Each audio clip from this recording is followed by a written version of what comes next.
los valientes, definitivamente, porque estar aquí un domingo, ¿verdad?, de julio a 40 o no sé cuántos grados estaremos, pero la sensación térmica es enorme. Pero gracias por estar este tiempo aquí en comunidad, en comunión, unos con otros. Y hay una palabra en mi corazón y mientras mi ordenador se enciende, porque cuando lo compré hace poco y empecé, me pidieron una clave y yo puse una clave enorme, pensando que no iba a ser la clave en la cual iba a ser iniciado el ordenador. Así que esto tiene su tiempo, ¿verdad? Pero mientras están esperando, busquen el libro de Habacuc. Lo digo ya porque es un libro muy difícil de encontrar, posiblemente hiper desconocido para muchos de nosotros. Así que yo te invito a que lo busques.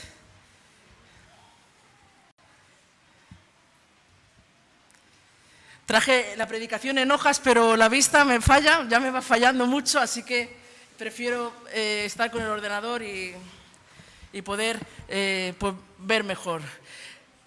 Libro de Habacuc.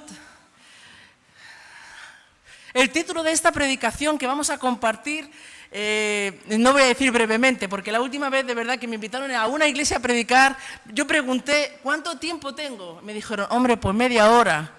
Y estuve 1 hora. Así que en esta ocasión me he permitido la libertad de no preguntar cuánto tiempo tengo, así que los valientes que han venido pues se tendrán que quedar. A ver. Bueno, el título de esta predicación que Dios ha puesto en mi corazón para compartir con cada uno de ustedes es ¿cómo ser influencer? La palabra famosa en esta generación, ¿verdad? En medio de nuestra generación. Y pensando en este título, estaba recordando que hace exactamente más o menos 6 años y medio fue la última vez que yo tuve una conversación con mi madre. Bajé a Madrid para celebrar el Día de la Madre, entré a mi casa y cuando entré a la casa de mis padres yo vi a mi madre de repente súper delicada, había perdido mucho peso en los últimos 2 meses, con muy poquitas fuerzas. Así que cuando la vi tuve que contener la respiración. Llegó el domingo, yo llegué un viernes por la noche, llegó el domingo, hicimos un arroz con pollo como era de costumbre en casa. Nos sentamos a la mesa y recuerdo que yo estaba sentada en la mitad de la mesa y a mi lado, a mi izquierda, estaba ella. Y aunque le costaba mucho comer porque ya su boca estaba llena de gallas, recuerdo que iba raspando un trocito de pollo, poquito a poquito, mientras hablábamos del futuro, mientras hablábamos del viaje misionero que ese año yo iba a hacer a África con otras hermanas de la iglesia. Y ella me estaba diciendo, bueno, cuando te vayas a África, mándame a las niñas para que yo las cuide, para que yo forme parte de tu viaje, ya que no puede ir físicamente, que yo forme parte de tu viaje. Y 25 días más tarde, después de esa conversación, la mujer posiblemente más fuerte, algunos tienen el gusto de conocerla, ¿verdad?, más fuerte del mundo, más valiente y tenaz, fallecía dejando planes por hacer, sueños que cumplir, vidas que impactar. Y como dice el dicho, madre no hay más que una. Bueno, Dios tuvo misericordia de mí y me regaló 2, ¿verdad? Una Joaquina que está aquí en esta tarde y otra es mi madre física, ¿verdad? Y quiero en esta tarde compartir un versículo que se encuentra en Habacuc, algunos lo conocen, que ella impactó fuertemente nuestro corazón un día y otro día, un día y otro día. Y está en Habacuc capítulo 2, para los que tengan Biblia o tengan Biblia en el móvil. Y luego, por favor, cuando termines de leer este versículo en el móvil, haz algo con el móvil, guárdalo. ¿Ok? Que no haya WhatsApp, ni Instagram, ni nada que te pueda despistar. Habacuc 2:20, solo vamos a leer un versículo en esta tarde y luego todos los demás yo los voy a decir de memoria y tú los vas a saber seguramente de memoria. Y ella nos grabó a fuego este versículo que dice así. Y antes de leer este versículo, quiero decirte algo. El libro de Habacuc es un libro donde el profeta Habacuc está exponiendo sus quejas delante de Dios por la invasión que luego el pueblo de Israel, Judá, iba a tener por parte de los babilonios. Y después de el profeta exponer sus quejas delante de Dios, hay respuesta de Dios. Y todas las respuestas de Dios van dirigidas al profeta Habacuc. Y una de estas respuestas es este versículo, Habacuc 2:20, que dice así: mas el Señor está sentado en su santo templo. Muy fácil el versículo, apréndetelo de memoria. Calle delante de él toda la tierra. Mas el Señor está sentado en su santo templo. Él está sentado, Él gobierna la tierra, Dios gobierna la tierra. Calle delante de Él toda la tierra. Y pensando en este versículo, estaba pensando que somos una generación con dones espectaculares que Dios nos ha dado. Somos una generación, por ejemplo, aprovechando que hay jóvenes. Yo tengo problemas con mi ordenador, algún voluntario que luego me quiere instalar un antivirus, ¿verdad? Pero sois una generación que sois capaces de estar grabando vídeos en TikTok, subirlos a Instagram, publicarlos en YouTube, en YouTubers, o algo así que se dice, ¿verdad? Y en 5 minutos tener 1000 likes. Y encima ganar dinero por eso. A mí no me saques del Word, del PowerPoint y como mucho del Canva, que este año he aprendido. Somos una generación tan capaz en la que estamos viviendo que hasta los hombres, y esto es una broma, hermanos, no se molesten, son capaces de ir a buscar una cosa en el armario y encontrarla. No sé si es que ya se pone el GPS, ¿verdad?, en el móvil. Somos capaces, por ejemplo, las mujeres, de hacer la lista de la compra mientras estamos planchando una camisa, mientras estamos cocinando, y vemos antes que nadie las motas del polvo por la casa y las manchas de ropa de nuestros hijos. Y somos capaces hasta dejar la ropa preparada de un día para otro para que nuestros hijos vayan bien a la escuela. Y te digo una cosa, hazlo, por favor. Las que estén casadas con hijos y las que se vayan a casar, siempre prepara la ropa para tus hijos. Normalmente yo preparaba la ropa para mis hijas y un día no lo hice. Así que llegué del trabajo pronto y Eduardo me dijo, vete a buscar a la niña. Hoy va, Eduardo es mi marido, ¿no? Hoy va perfecta, la niña va conjuntada. Así que yo fui al colegio, un día de estos que podía ir al colegio. Y cuando yo vi a la niña salir, yo no sabía si iba vestida de Agatha Ruiz de la Prada o todo el arco iris había caído encima de ella. Así que me dio tanta vergüenza que cogí a la niña, Carla era más pequeña, salí corriendo del colegio y cuando yo llegué a casa le dije a mi marido, digo, ¿puedes decirme qué significa la palabra conjuntada para ti? Una camisa rosa, una falda verde, unas zapatillas negras, una falpa roja, ¿verdad? Pero somos una generación que somos capaces de hacer todo eso. Y hay características que tiene nuestra generación, por ejemplo, y esto lo van a recordar los padres y lo vais a recordar los hijos, pero no os preocupéis, los hijos, los jóvenes, lo vais a repetir dentro de unos años. Somos una generación que repetimos las mismas frases que escuchábamos de nuestros padres. Vamos a poner algunos ejemplos en esta tarde. Frases que pasan de generación a generación, clichés. Por ejemplo, algo que me decía mi madre y yo lo digo. Cuando lleguemos a casa, ¿qué te dicen tus padres? Has hecho una de Jaimito y tus padres te dicen, cuando lleguemos a casa, ¿qué dicen? Te vas a enterar. O cuando lleguemos a casa hablaremos, ¿verdad? ¿Te suena? ¿A ti te suena? Cuando llegue, tu hija está poniendo caras, yo no digo nada. Cuando lleguemos a casa hablaremos. Por ejemplo, otra frase que dicen nuestros padres y yo la estoy repitiendo y la vais a repetir vosotros. Si tus amigos se tiran por un puente, ¿qué dicen tus padres? ¿Tú te vas a ir detrás? A mí me daba mucha rabia cuando mi madre me decía eso, pero yo es que lo digo ahora. O cuando, por ejemplo, esto es muy típico de las madres, cuando tu madre te da un tortazo y te dice, no llores, porque a mí me duele más que a ti. Y es mentira, jóvenes, yo he descubierto que es mentira, no nos duele, estamos disciplinando a nuestros hijos. O cuando, por ejemplo, tu madre te manda a buscar algo al armario. Vete al armario que hay en el segundo cajón a la derecha, hay un calcetín, y tú vas y dices, no lo encuentro. Como siempre, ¿verdad? Y la respuesta de tu madre es, como vaya yo y lo encuentre, como verás tú. Entonces tú vas corriendo al armario porque dices, es que se va a levantar. Y la última frase que nosotros repetimos de generación en generación. Cuando vas a tus padres y le pides dinero y tú dices, ¿tú qué te crees? Que soy el Banco de España, ¿verdad? ¿A que os suena nuestra generación? Porque la escuchábamos de nuestros padres, pero si estuviera aquí mi hija mayor diría, mamá, me dices lo mismo, pero no os preocupéis, vais a decir lo mismo. Porque somos una generación de costumbres. Ahora, otra de las características que tiene nuestra generación, y seguramente todos estéis de acuerdo conmigo, es que sabemos de todo, opinamos de todo y hablamos de todo. Si no, vete un lunes a un bar a desayunar. Todo el mundo sabe por qué el Madrid no ganó. Bueno, sí ganó porque somos campeones, ¿verdad? Pero por qué lo que sea. Todo el mundo sabe de política, todo el mundo sabe la crisis financiera que va a venir. Somos una generación, y escucha bien esto, somos una generación que sabemos de todo, opinamos de todo, hablamos de todo. Sin embargo, Habacuc 2:20 nos enseña una característica, que en esta tarde, hermanos, es la que Dios ha puesto en mi corazón, que tenemos que aprender a desarrollar como hijos y hijas del Señor, que es el silencio.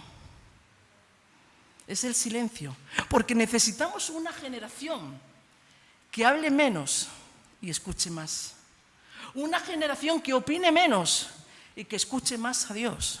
Una generación que sea influenciada, pero influenciada por la palabra de Dios y por el poder del Espíritu Santo, más que por ser influenciados por todo lo que dice YouTube, por tal predicador, por tal predicador, por tal predicador.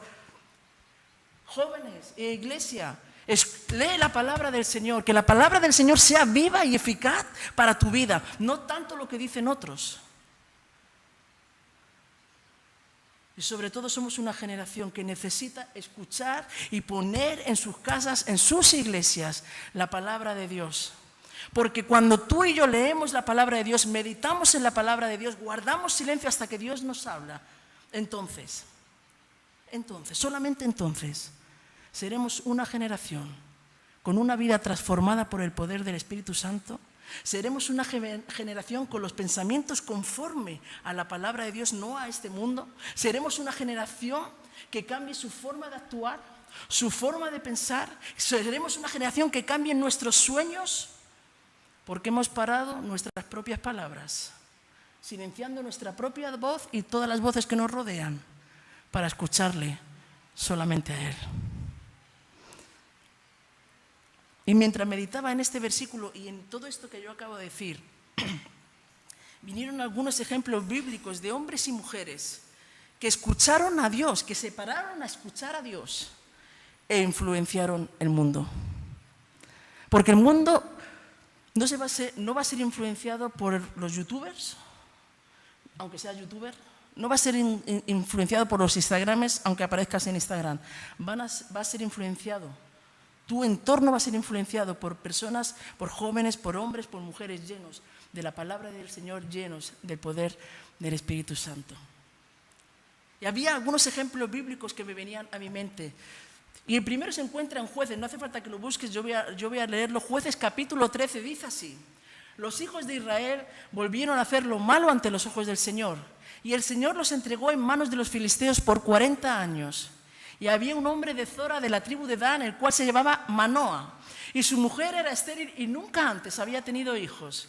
A esta mujer se le apareció el ángel del Señor y le dijo: he aquí, que tú eres estéril y nunca has tenido hijos, pero concebirás y darás a luz un hijo.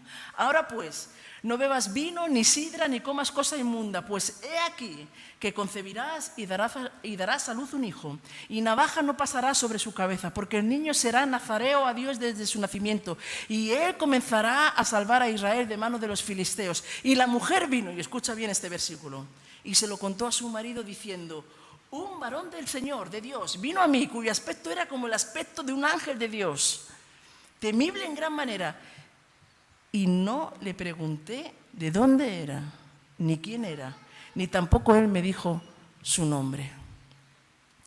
Probablemente todos sabéis de quién estoy hablando. Pues no, alguien ha dicho pues no. Sansón, de la mamá de Sansón. Es la madre de Sansón. Muy interesante cuando lees la historia. ¿Sabes? La Biblia no menciona, en ningún lado de la Biblia se menciona su nombre. No lo vas a encontrar, no lo busques, no lo vas a encontrar. Lo único que se dice es que era la mujer de Manoa.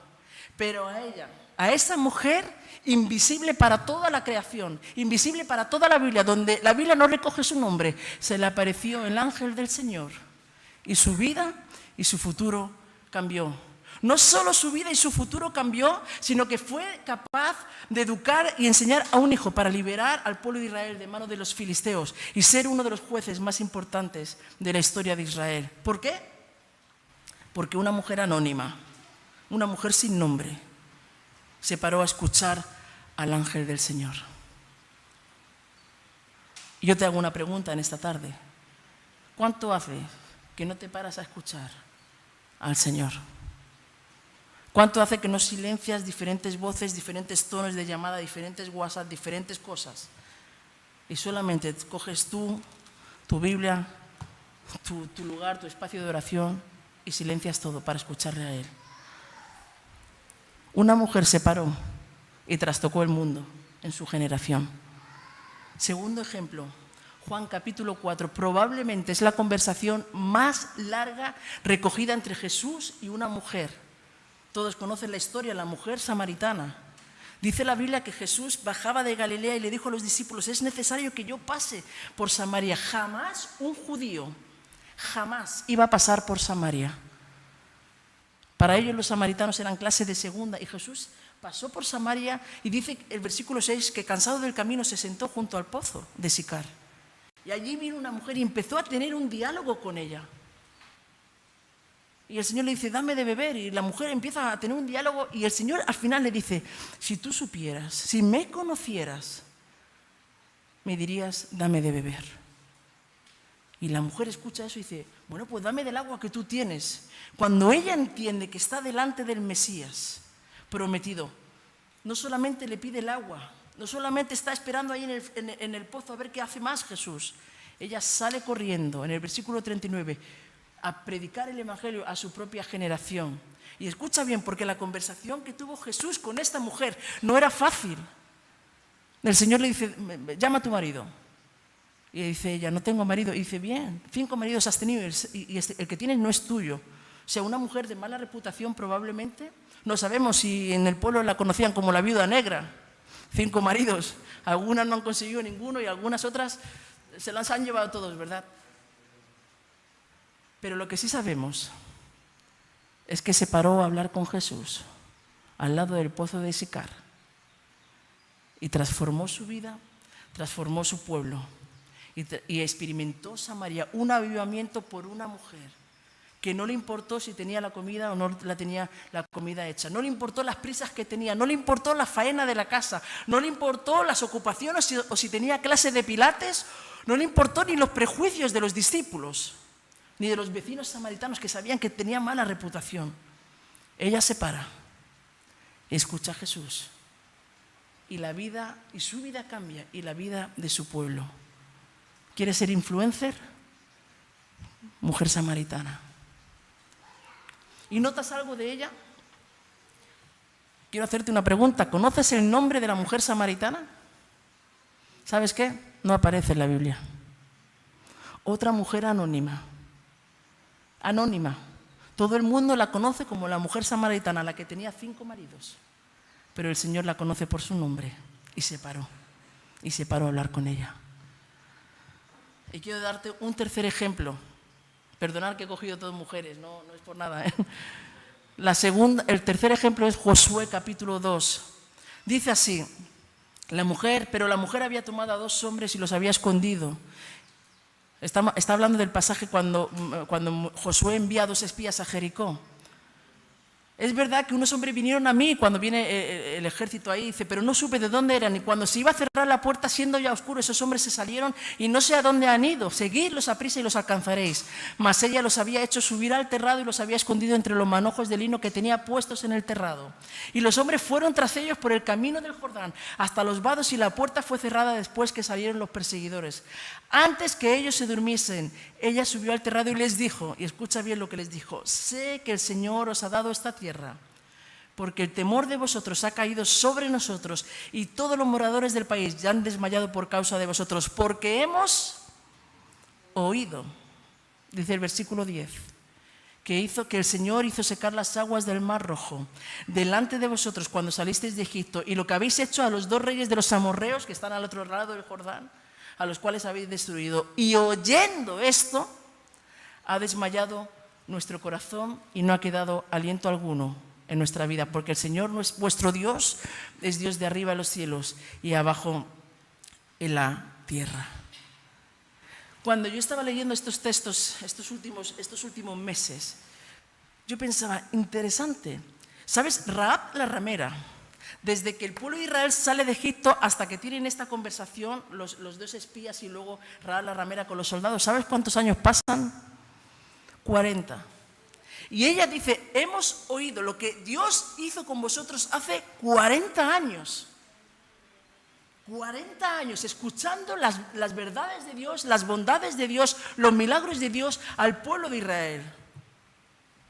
Ella había escuchado las historias que Dios había hecho con el pueblo de Israel desde que salieron de Egipto. En ese momento de la historia, probablemente una mujer de su condición nunca participaría de las conversaciones de los hombres ni de parte del pueblo.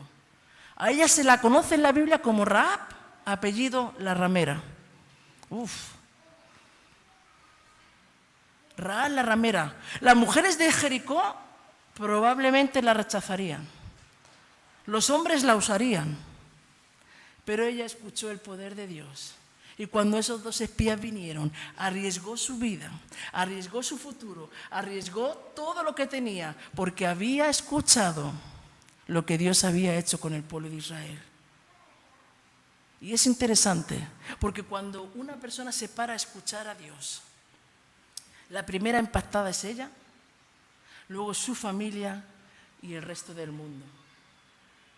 Y fíjate si Dios marcó de tal forma la vida de Rahab, o Dios tenía un plan tan espectacular con Rahab, que es una de las 4 mujeres mencionadas en la genealogía de Jesús en Mateo capítulo 1. ¿Por qué? Porque simplemente se paró a escuchar al Señor. Y en medio de un mundo que queremos ser influencers, vuelvo a hacerte la pregunta. ¿Cuánto tiempo hace que no te paras a escuchar a Jesús? Joven, ¿cuánto tiempo hace que no coges tu Biblia, abres tu Biblia, no para ver, a ver qué me toca hoy, ¿verdad? A ver si el Señor me habla rápido, ¿verdad? Y abrimos la Biblia así y leemos, Eclesiastés 10, las moscas muertas hacen beber. No. ¿Cuánto hace que no coges tu Biblia? Madres, ¿cuánto hace que no coges tu Biblia y enseñas la palabra del Señor a tus hijos? Hijos, ¿cuánto tiempo hace que no cogéis vuestra Biblia y te paras a escuchar solamente al Señor? Padres, ¿cuánto tiempo hace que no eres el sacerdote de tu hogar, trayendo alrededor de la mesa a tus hijos y a tu mujer para hacer un devocional y escuchar las palabras del Señor? 3 mujeres que cambiaron la historia de sus hijos, de su pueblo, de su familia, porque se pararon a escuchar las palabras del Señor. Y entonces me venía esta pregunta: ¿cómo podemos ser una iglesia influencer en nuestra generación? Pues escuchando a Dios en primer lugar y desarrollando 5 características que te las voy a decir muy rápido, lo más rápido que pueda. Yo las he titulado las 5 Cs: Cristo, cruz, convicción, compromiso y carácter. ¿Tú quieres ser alguien influencer en tu generación? ¿Quieres influenciar a tu hija? 5 Cs: Cristo, cruz, convicción, compromiso y carácter. Primera C, Cristo. Si tú quieres ser alguien influencer, si tú quieres marcar una huella al que tienes al lado, Cristo tiene que ser el centro de tu vida. La mujer, el hombre, el joven que quiera impactar al mundo, que quiera cambiar al mundo, tiene que tener encuentros divinos, diarios con Cristo. El mayor placer de tu vida y el de la mía, y la mejor decisión que puedo tomar es conocer a Jesús. ¿Por qué? Porque la Biblia dice que Jesús, que el Padre, es Padre eterno, consejero admirable. Él es nuestro refugio, Él es nuestro pastor, nuestro consuelo, es el sacrificio perfecto, el amante de nuestra alma. Tú tienes que conocer a Jesús porque tenemos que amar la comunión con Él. Necesitamos pararnos y escuchar su palabra, meditar en ella y, hermanos, obedecerla y enseñarla. Obedecerla y enseñarla. Tenemos que entender quién es Él y quiénes somos nosotros. ¿Por qué un encuentro personal con Cristo? Porque va a cambiar tu vida, vuelvo a decirlo, va a cambiar tus sueños y va a cambiar tus propósitos. Vas a dejar de vivir para ti, para vivir para Él. ¿Por qué un encuentro personal con Cristo? Porque cuando tú te encuentras con Él, tu vida cobra un sentido diferente. Tenemos ejemplos de mujeres y de hombres en la Biblia que cambiaron su historia porque tuvieron un encuentro personal con Cristo. Hemos hablado de la mujer samaritana, de Rahab la ramera, de la mamá de Sansón, pero ¿y qué de la mujer de flujo de sangre? Si solamente tocase el borde del manto, ¿verdad? Solamente. ¿Y qué de la mujer prostituta de Juan capítulo 8? Cuando los acusadores la tiran delante de Jesús y el Señor la mira.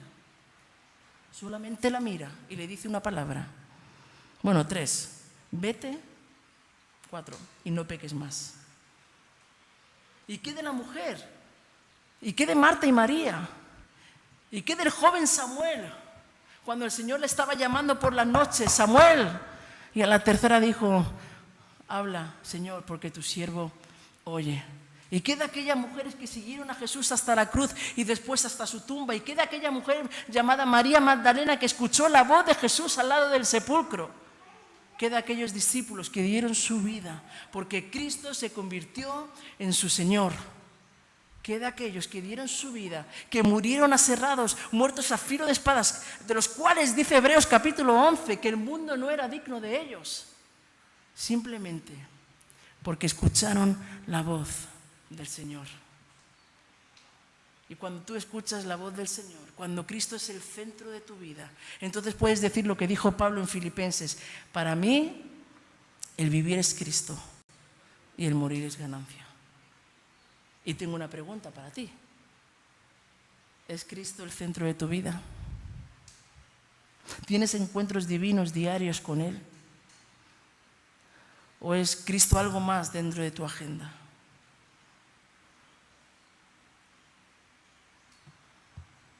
Segunda fe, la cruz.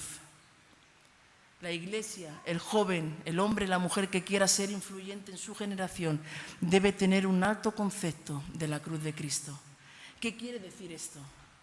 Que tenemos que entender que es en la cruz donde el Señor cargó en Él todo el pecado de todos nosotros. Es en la cruz donde Él perdonó tus pecados pasados, presentes y futuros. Es en la cruz donde el acta de decretos que había contra ti fue anulada completamente. Es en la cruz donde Dios Padre te reconcilió con Él a través de su Hijo Jesucristo. Y si todo esto no es suficiente, piensa que la cruz es el acto de amor que jamás nadie hizo ni hará por ti.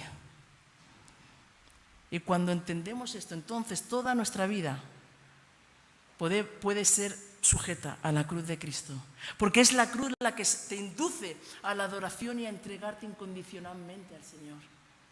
Si no te entregas al Señor, quiero decirte algo, no has conocido la cruz de Cristo, no has entendido el sacrificio de Dios Padre al enviar a su Hijo por ti. Y fíjate una cosa, hay 4 cosas que hizo Jesús en la cruz por ti. Te liberó de la vieja naturaleza, del hombre de pecado. Te liberó del pecado completamente, te liberó del mundo y sus afanes y te liberó del poder de Satanás.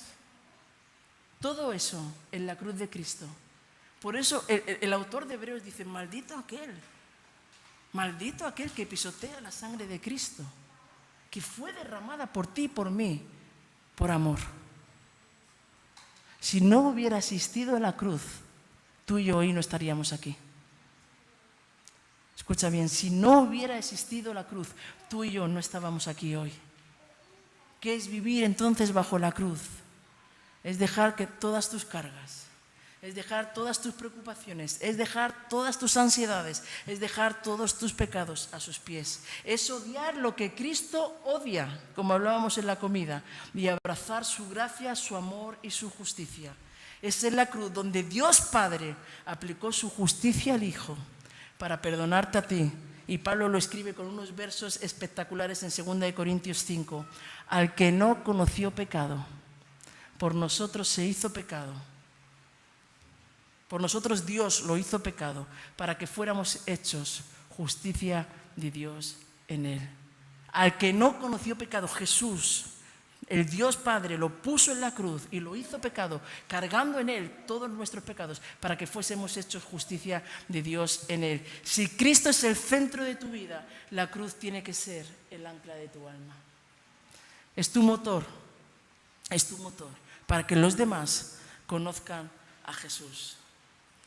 Tercera fe, hay 5, me tenéis que aguantar 3 más. Convicciones. Nuestras convicciones tienen que estar basadas, hermanos. Lo primero, hay que saber qué es una convicción. Una convicción es una creencia firme, inamovible, que no cambia. Es en aquello en lo que tú estás parado y no te mueve nadie, a pesar de las pruebas o circunstancias. Ahora bien, tu convicción, mi convicción, tienen que estar basadas en la verdad del Evangelio. Escucha bien, tu convicción como joven, tu convicción como madre, tu convicción como esposa, como marido, como lo que seas en esta tarde, en la condición que estés en esta tarde, tiene que estar fijada y basada en la verdad del Evangelio. Pablo en Romanos capítulo 8 dice uno de los versículos que todos nos conocemos: y sabemos que a los que aman a Dios todas las cosas les ayudan a bien. Y todo el mundo dice amén. Pero ¿cómo un hombre puede decir esto, que había sido apedreado, había sido azotado, encarcelado, náufrago, repudiado por su propio pueblo, y poder decir que todas las cosas les ayudan a bien? Porque sus convicciones estaban ancladas en la palabra de Dios. Si tus convicciones se están amoldando a la verdad de este mundo, a lo que el mundo te está diciendo, entonces tus convicciones no son bíblicas. No son. Porque el mundo te incita a pecar, el mundo te incita a ir contra tus padres, el mundo te incita a hacer burradas. Estamos depravados. Tus convicciones tienen que ser ancladas en la palabra del Señor. Como hijos, obedeced a vuestros padres en todo. Como padres, no exasperad a nuestros hijos. Como maridos, amad a vuestras mujeres como Cristo amó a la iglesia. Como mujeres, someteos a vuestros maridos. Tú dices, no es una pelea conmigo, es una pelea con Dios, si no lo quieres ver, ¿no? Y como hijos de Dios, todos juntos, Dios es santo, santo y nada más que santo. Por lo tanto, tenemos que odiar el pecado. No podemos venir a la iglesia el domingo y levantar nuestras manos al Señor y el lunes volver a hacer los pecados que hacíamos antes. No puedes sentarte o estar aquí en la iglesia levantando tus manos al Señor y luego el viernes ver Sálvame de Luz. No cuadra, no cuadra. ¿A que no cuadra? Espero que no cuadre. No puedes estar el domingo abriendo tu Biblia aquí en la iglesia y el lunes, martes y miércoles estar viendo la isla de las tentaciones. No cuadra. Y pongo ejemplos así porque hay cristianos que lo hacen. Yo soy profesora, como ha dicho Loli, ¿no? Entonces, yo soy profesora, casi todos los alumnos que yo tengo son gitanos. Entonces llegamos a clase y me dice, maestra, como hablan los gitanos en Andalucía, ¿verdad? Maestra, ¿has visto la isla de las tentaciones? Entonces yo a las 8:30 de la mañana ya me despiertan, claro. Digo, pero padre, le digo yo, tú no puedes ver eso. O sea, eso es el programa más pornográfico, les digo yo. Estamos hablando de niños de 13 años, 13, 14, 15... Entonces uno de ellos me dijo, maestra, pero es que toda la gente en mi iglesia lo ve. Entonces yo, claro, abrí mal los ojos, ¿verdad? Entonces me dicen, ellos empiezan a decir, es que tú eres una exagerada, tú eres una exagerada. La cruz de Cristo, Dios es santo y no hay en él pecado y Dios odia el pecado. Entonces, hermanos, no podemos estar viviendo con un pie aquí y con un pie en el mundo. No. No podemos estar deseando a la mujer del vecino. No. No podemos estar viendo porque somos diferentes al mundo. ¿Por qué? Porque el Señor ha tomado tu vida, ha pagado un precio muy alto y tú no puedes volver a ser igual. Y como he dicho esta mañana, cuando Dios te señala, cuando Dios simplemente te llama y te señala, tú amas lo que Dios ama y odias lo que Dios odia. Nuestras convicciones se miden también en las pruebas. Había una canción que cantaba mi madre que decía, los que confían en el Señor, lo conocéis, ¿verdad? Son como el monte de Sión, que no se mueven, sino que permanecen para siempre. Y es muy fácil tener convicciones cuando todo nos va bien. Pero hermanos, seguimos cantando al Señor, adorando al Señor, buscando al Señor cuando nos visita la prueba, la enfermedad o algo que no podemos controlar. Seguimos creyendo a Dios, aunque se lleve a nuestro hijo. Seguimos creyendo a Dios, seguimos convencidas de que Dios es fiel, aunque estemos perdiendo nuestro trabajo. Solo en las pruebas la gente descubre en dónde está plantada. su naturaleza y la profundidad de su carácter y la realidad de sus convicciones. No podemos vivir una vida cristiana por emociones, sino por la convicción de saber que pase lo que pase, Dios es soberano. Y a lo mejor tú en esta tarde estás parado en algunas pruebas, estás parado en algunas circunstancias, estás pasando por el valle de sombra y de muerte y dices, Señor, no entiendo absolutamente nada. Señor, yo me quiero casar, pero no puedo todavía. He esperado 12 años, Padre, cuando me lo ha dicho hoy, ¿no? Para casarme. Señor, se me han muerto mis padres y no entiendo nada. Señor, he venido de un país extranjero, estoy solo aquí y no entiendo nada. Estoy pasando por el valle de sombra y de muerte. Pues entonces, si estás en medio de estas circunstancias, hay otra canción que cantaba también una amiga, una hermana en Cristo, y decía: nueva fuerza yo te pido cuando ya no puedo más. Nuevo aliento, nuevo empuje que me des si me ves flaquear. Ayúdame, Señor, llévame a tu altar y que tu presencia me renueve más. Cuando ya no puedas más, cuando estés pasando por el valle de sombra y de muerte, apréndete estos 4 versos. Nuevas fuerzas yo te pido cuando ya no puedo más. Nuevo aliento, nuevo empuje que me des si me ves flaquear. Ayúdame, Señor, llévame a tu altar y que tu presencia, que el calor de la presencia del Espíritu Santo te renueve más. Tus convicciones tienen que estar ancladas en la palabra del Señor. La cuarta C, compromiso. En el momento en que nos comprometemos con Dios, muchas cosas, dice un autor, William Murray, que nunca hubieran sucedido, empiezan a suceder. Nuestro compromiso con Dios afecta a nuestra vida en primer lugar. Si tú quieres ser una generación influencer, comprométete con Dios. Afecta a tu vida, afecta a tus hijos, porque dice la Biblia que Dios estará velando por ellos. Afecta a todo tu entorno, porque Dios promete que estará contigo en todas las circunstancias. Afecta a tu hogar, porque Dios dice que Él va a estar pastoreándote aún más allá de la muerte. Pero también tu compromiso no solamente tiene que ser con Dios, sino que tiene que ser con tu iglesia. Tienes que comprometerte, jóvenes. Somos una generación que nos gusta tener cultos por YouTube. No existe una iglesia por YouTube, no existe. Tienes que comprometerte en servir a tu iglesia, a desgastar tu vida por amor a tu iglesia y por amor al Señor. Porque Él entregó todo por ti. Y la iglesia, por muy fea que sea, es el cuerpo de Cristo. Y dice la Biblia que nosotros somos miembros unos de otros. Si la hermana que tienes al lado no te gusta, ora al Señor por ella, pero no dejes de venir a la iglesia. Porque la iglesia es el cuerpo de Cristo. Somos una generación que se tiene que comprometer con su iglesia. Tenemos que volver a poner nuestro compromiso con el Señor y nuestro compromiso con nuestra iglesia, con tus hermanos de la iglesia. Escucha bien, porque cuando te comprometes con la iglesia te estás comprometiendo con tus hermanos, que es tu familia. Ocupa tu lugar, ocupa tu vida, tu tiempo en servir al Señor y a los demás. Yo nací en la iglesia, como he dicho esta mañana, ¿sabes? Cuando éramos niños, ¿sabes cuántos días había cultos a la semana? Un montón. Hacíamos como los gitanos, ¿verdad? Miércoles, culto de estudio bíblico. Viernes, culto de oración. Sábados por la tarde, culto de jóvenes. Domingo por la mañana, culto de escuela dominical. Domingo por la tarde, culto de evangelización. ¿Sabes una cosa? Todos los cultos estábamos ahí.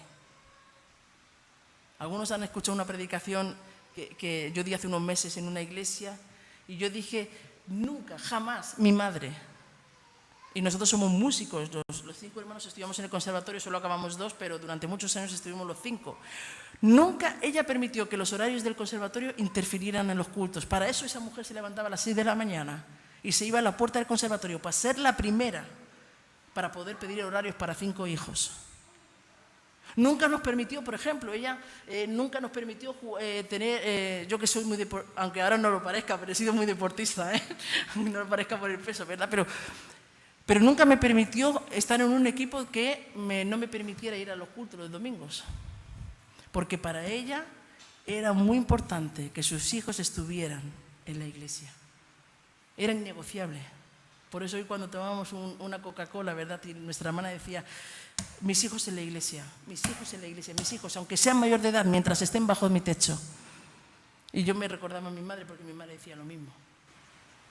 Cerquita del fuego se pueden quemar. Cerquita del fuego se pueden quemar. Ocupa tu vida. Compromiso con Dios y compromiso con la iglesia. Hoy somos una generación que viene a la iglesia si me apetece. Sí, es que ya como lo graban, pues ya lo puedo ver en mi casa en pijama. No. La iglesia es el cuerpo de Cristo. La iglesia es el lugar que Dios ha escogido para que los fieles se reúnan para adorar al Señor, al Rey de Reyes, al Señor de Señores, al Alfa, al Omega, el principio, el fin, el soberano. Y ¿sabes una cosa? Que cuando tú vienes y te comprometes con Dios y con la iglesia, tu vida cambia, tu entorno cambia y comienzas a influenciar a los demás. Y la quinta C, si quieres ser alguien influencer en medio de tu generación, tu quinta C, carácter. El carácter cristiano es la prueba final. Es la prueba final para nuestra vida. No vamos a cambiar el mundo, hermanos y hermanas, si no nos parecemos más cada día a Jesús. Si no reflejamos su imagen y nos asemejamos a su carácter. Él, el Señor, es el motivo de nuestras vidas. Lo que determina tu crecimiento espiritual, escucha bien, no son tus dones, o es que yo toco la guitarra del 10. Eso no determina tu crecimiento espiritual. No es tu carisma, uy, qué chispa tiene esta persona, no es tu carisma. Lo que determina tu crecimiento espiritual es cuánto tú y yo reflejamos a Cristo en nuestras vidas, a través de los frutos del Espíritu Santo. Amor. A ver si voy a hacer un negrima bíblico. Amor, gozo, paz, paciencia, bondad, benignidad, mansedumbre, templanza, fe, amor. Contra tales cosas, dice la Biblia, Gálatas, contra tales cosas, ¿sabe lo que dice? ¿Qué dice? No hay ley. No hay ley, no hay nada que se ponga con el carácter del Espíritu Santo gobernando en tu vida. Ahora, somos una iglesia que estamos confundiendo llamado con carisma. Estamos confundiendo conocimiento teológico con ser lleno del Espíritu Santo. Diferente, ¿eh? Hay gente que tiene un conocimiento tremendo y son ateos de la Biblia y son ateos. Estamos confundiendo dones con unción, con la unción que solamente le da el Espíritu Santo. Y el Señor dice, no se trata de ti, la obra no se trata de ti, se trata de Cristo en ti. Se trata de que tú tengas el carácter de Cristo. Porque si yo digo que amo mucho al Señor y me sé todos los dones del Espíritu Santo, pero trato a mi semejante con una patada, entonces el amor de Cristo ha desaparecido de mi vida. Si yo digo que yo soy súper cristiana, pero cuando mis hijos vienen los trato con ira, entonces el carácter de Cristo no está siendo manifestado en tu vida. Si cuando la vecina me tira, está regando las plantas y me tira la tierra en mi terraza, ¿verdad? Y tú la acabas de limpiar esa mañana y subes a casa a la vecina y la porreas en la puerta y se te sale toda la ira santa y no has actuado con templanza, entonces el carácter de Cristo no está gobernando tu vida. Y quiero acabar. Yo sé que nadie de los que estáis aquí tiene problemas con los frutos del Espíritu Santo. Lo sé, soy consciente. Somos todos cristianos aférrimos, ¿verdad? Pero quiero hacerte algunas preguntas que podamos reflexionar antes de tener un tiempo de oración. Porque necesitamos en esta tarde, hermanas y hermanos, escuchar al Señor. Ser como aquella mujer, como Rahab la ramera, como la madre de Sansón, como la mujer samaritana. Necesitamos ser como la mujer de flujo de sangre, que no le importó nada, solamente acercarse al Señor. Y quiero hacerte algunas preguntas en esta tarde. En primer lugar, ¿cómo está tu amor hacia el Señor? ¿Es Dios lo primero en tu vida? Y yo me lo hago a mí, yo también. ¿Es Dios lo primero en mi vida? A veces hay gente que no viene a nuestra iglesia, en los cultos, ¿no? Y digo, ¿por qué no? Es que me coincidía con la clase de Pilates. ¿Es el Pilates lo primero en tu vida o es Dios? No, es que estaban echando un programa chulísimo. ¿Es lo primero Dios o hay otras muchas cosas antes que el Señor? Segunda pregunta. ¿Puedes estar viviendo en el gozo del Señor en medio de tu dolor, de tus circunstancias?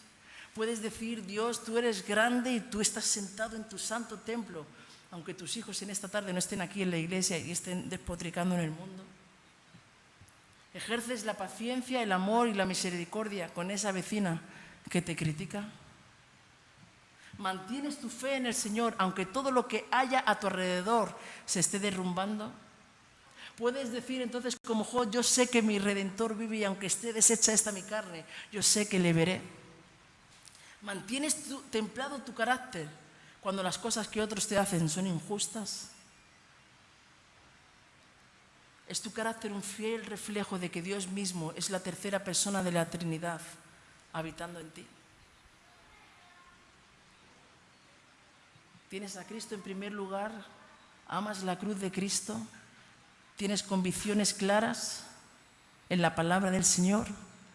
¿Es tu compromiso real con Cristo y con la iglesia? Y muestras tu carácter, ¿es tu carácter parte del carácter de Cristo? Quiero acabar con este versículo, Gálatas capítulo 3. Es Pablo hablando a la iglesia de los Gálatas y le dice, oh Gálatas, por quienes vuelvo a sufrir dolores de parto por vosotros hasta que Cristo sea formado. Fíjate que no dice hasta que seáis guays, no dice hasta que tengáis muchos dones, no dice hasta que seáis licenciados en teología, no dice hasta que Cristo sea formado en vosotros. ¿Estás siendo Cristo? ¿Estás dejando que Cristo sea formado en ti, en tu vida? ¿Es la palabra de Dios parte de tu lectura diaria?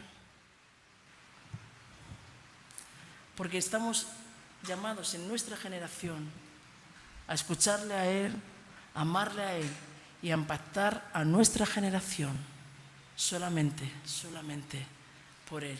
Y mi última pregunta, ¿cuánto hace que no escuchas al Señor?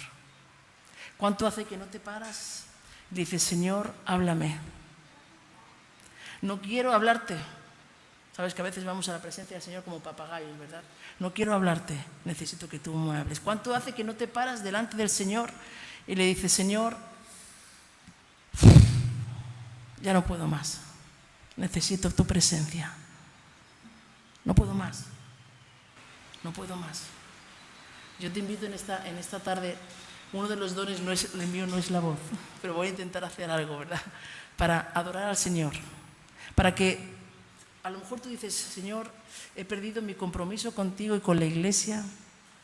Dios, he pisoteado tantas veces la cruz de Cristo estos últimos años, estos últimos meses. Oh Dios, mi carácter está...